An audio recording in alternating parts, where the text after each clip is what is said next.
she really felt disrespected that she has to hear this news from a colleague from the other side of the world about her direct manager's role change, and she felt frustrated about all these uncertainties. So do not let your employees and direct reports feel that way.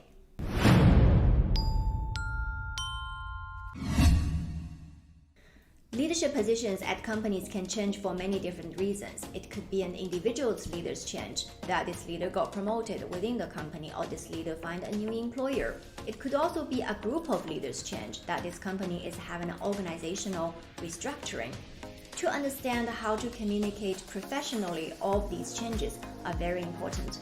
In this video, let's talk about how to communicate leadership change. The first step is to list all the audience who should be informed internally and externally. In principle, internal audience should always know earlier, if not at the same time as external audiences. And while you're making this list, be as detailed as you can. For example, among all the internal audiences, the direct reports of that leader are very often ignored. Recently, I was working with the vice president, and her manager, the executive vice president, got promoted and her role got expanded to be responsible for the other side of the world. For her, there was no announcement. There was nobody telling her about this change, not her direct manager, the EVP. So she was left in this uncertainty and wondering whether the strategy they've set together, the plan and roadmap, is still valid. Second, whether she will have a new leader, as this EVP will probably move to the other side of the world.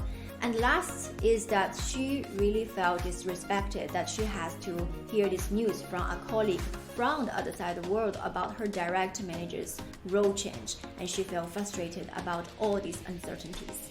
So do not let your employees and direct reports feel that way.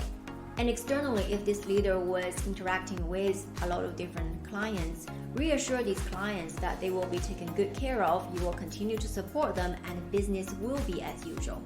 Next is to differentiate the level of details each audience should receive. For example, the direct reports of this leader should get more detailed information and get their questions and concerns addressed, compared to the other division who don't have these day-to-day interactions with this leader.